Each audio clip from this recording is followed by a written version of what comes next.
Yeah, well, we needed the road opportunity. Last time we were here, we talked about that, and I thought for a lot of reasons, and then I think most of them came true. That was I think they were net Temple was 74-5, I think, in the net at the time, and had played some really good teams, and we're coming off of a win at Villanova, and so we knew kind of what I thought we were getting into or walking into with that one. And road games just feel different. True road games feel a little bit different than obviously at home for sure, and then even the neutral floor games. So we didn't necessarily have our best offensive night. The numbers would suggest that was our worst offensive performance of the year, but still we were really pretty good on the defensive end, and I thought forced Temple into taking some of the shots that we wanted them to take or were hoping that they would take. And, still plenty to clean up.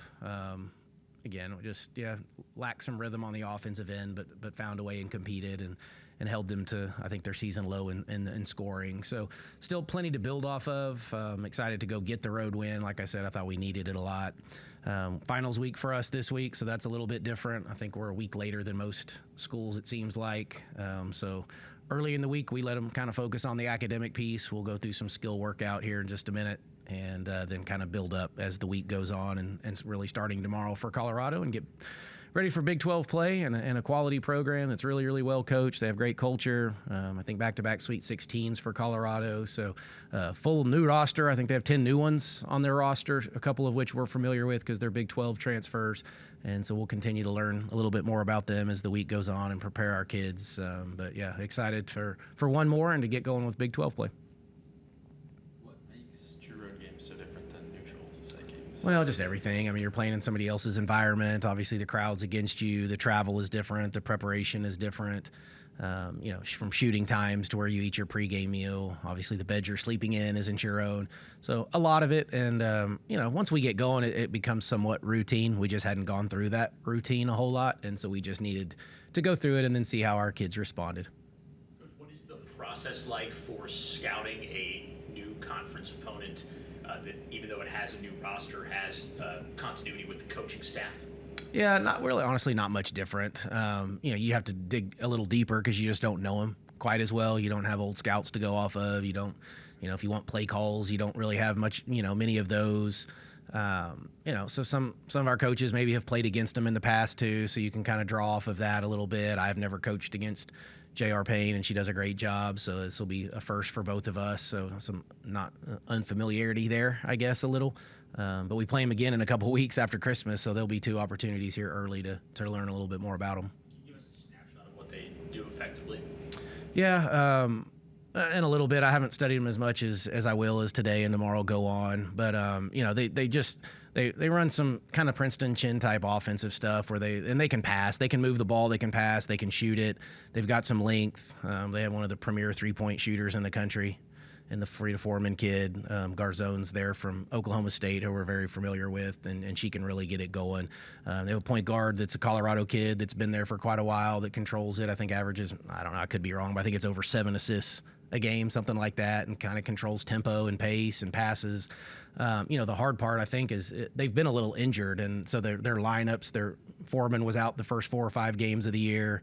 Wetta's the point guard I was just talking about, who's been out now for a little bit. Trying to figure out what the lineups look like and rotations hasn't been easy yet. But 10 newcomers, some of which we're familiar with, some that we are not as familiar with. So the deep dive is on. Why was the Temple game one that sort of suited Kaya's style of play? Yeah, I don't know if it was that game as much as I think just even because I thought East Tennessee State, she was just more aggressive, and that's all that we ask of Kaya, is to be a little bit more offensively aggressive. I thought she did what she always does on the defensive end, which is just she was all over the place and rebounds and steals. And if we make a mistake, Kaya's kind of the cover up to the mistake because she can go make so many plays and really just help off of others and then get back to hers. And then she just and they played a lot of zone, so we had some space, and she probably had a little more space than normal to kind of operate where she's comfortable. Last couple of games more minutes, season high in points. Is that more situational in the playing time? And what are you seeing? No, I think she's probably earning a little bit more, and I think she's starting to settle. I think this time of year, like late December, January, is when freshmen and transfers kind of start to figure it out a little bit, where the game slows for them. They understand stuff. They understand what we're looking for. No, I think she's just played a little bit better. And she's just versatile. We can play her at the 4 or the 5. She can really pass it. She's skilled. She can finish with her back to the basket, step out and shoot it a little bit. Just has a really good feel for the game. And then Temple played a lot of zone too, which even gave us more opportunity to go a little bit bigger and play her with, Jordan Thomas or Tiers a little bit more. When they're playing zone, does that at all change things in terms of your transition offense? Like, do teams get back into a zone on transition? Yeah, no, it's not supposed to change what you do. Some are better at it than others. Like I said, Temple hadn't played, I think they had played 7 possessions of zone the entire season, before they played against us and then came out the first possession in zone. So, we like to always prepare for it and be ready for, just about anything. So does it slow you down if they're getting back into a zone in transition? Maybe. A lot of times you're just trying to go even quicker to beat it before that zone sets up. But we don't mind playing against zone. We play it obviously a lot, so we're somewhat familiar with playing against zones. It's a different way of operating at times. We've talked at length about the few games in December, the gap between them, but is there any luxury to just like dipping your toe into conference play, getting a break, and then going full head steam after the new year? Yeah, there is. I've not always loved playing conference games before Christmas. It's just the way the schedule worked, and the majority of the league, or maybe all the league, I think, is doing it on the women's side Friday and Saturday, or Saturday, Sunday. So it's just what it is. Like I said, we're in finals, so there was nothing we could do this week anyway, so this break was coming regardless. It was the one last week that we would have liked to maybe have prevented that long layoff, and I thought that probably even affected JJ's rhythm a little bit because she didn't play the game before the 9-day layoff. So anyway, I thought as the game went, we found a little bit of rhythm, but regardless of what defense they play, transition wise, we should be able to function. Everything good with JJ? Yeah, she's fine. Yeah. Okay. Yep. Talking about ball movement, you mentioned how well Colorado moves the ball. Just sort of curious, you guys had 20 assists on 25 field goals made against Temple.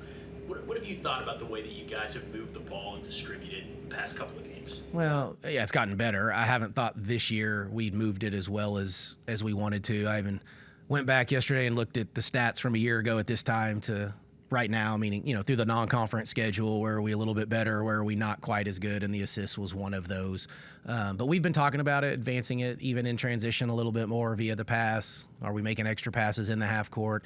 And some of it you give a little because our guards are so dynamic off the dribble that it may not always end in an assist. But I thought Jordan did a great job at Temple, and JJ had a couple really nice passes too of breaking the defense down off the dribble, and then when the help came, they did a pretty good job of finding the next rotation. And so that's what we've kind of challenged them on, is just make sure our heads are up when we do get in there, whether it's against a man or a zone, either way. And I thought they did a pretty good job of finding people.